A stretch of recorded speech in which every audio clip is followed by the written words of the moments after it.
We are the beneficiaries of having a Holocaust Torah in our congregation. This is a Torah that was rescued from Susice, from a community in Czechoslovakia, and was saved along with other hundreds of Torahs from that time, and eventually was collected by the Westminster Synagogue in London. And they monitor those Torahs, take care of those Torahs, and then send them out to different communities. And in the 1980s, 1987, this synagogue was given that Torah on permanent loan. And we had a whole ceremony at that time when we received that Torah and dedicated that Torah.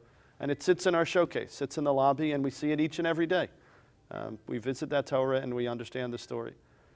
Believe it or not, this small town of Susice in Czechoslovakia, 2 of the Torahs from that town ended up, coincidentally, here in Mercer County, and discovered through the help of the Westminster Synagogue in London that there are 4 other Torahs from that town in 4 different communities. So we contacted Santa Monica, California, Grand Rapids, Michigan, Denver, Colorado, and Venice, Florida, and we found out that not only were they interested, they're able to come and bring their Torahs. There's never been a reunion of these Torahs.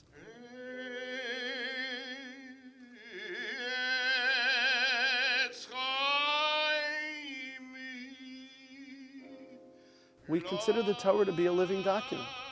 These Torahs are back together again. Imagine as if they could share with each other the stories. Where they were 65 plus years ago, what happened to them in those days, where they've been since, and here they are, back together again. The Jews of Prague were gathered together and sent off to Theresienstadt. Theresienstadt was originally the town called Terezin. It was built to be a town of 7,000 soldiers. But during World War II, the Jews were sent there, and up to 70,000 Jews lived in that community.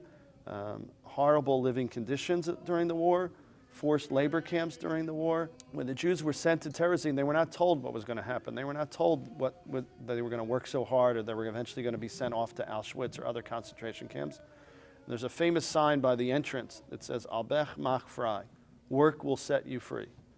And the point was to encourage them to work hard, but they never were set free. There are still people in this congregation, in this community, who experienced the worst atrocities that the people have ever seen during World War II. How do we, the next generation, take those stories and continue to tell them after they're gone? So to take all these pieces and put them together, and the experiences that survivors have shared with me, including people in this congregation, including people that sat in this room every Shabbat, a man who used to sit right over here, who passed away last year. So that's why we need to tell these stories.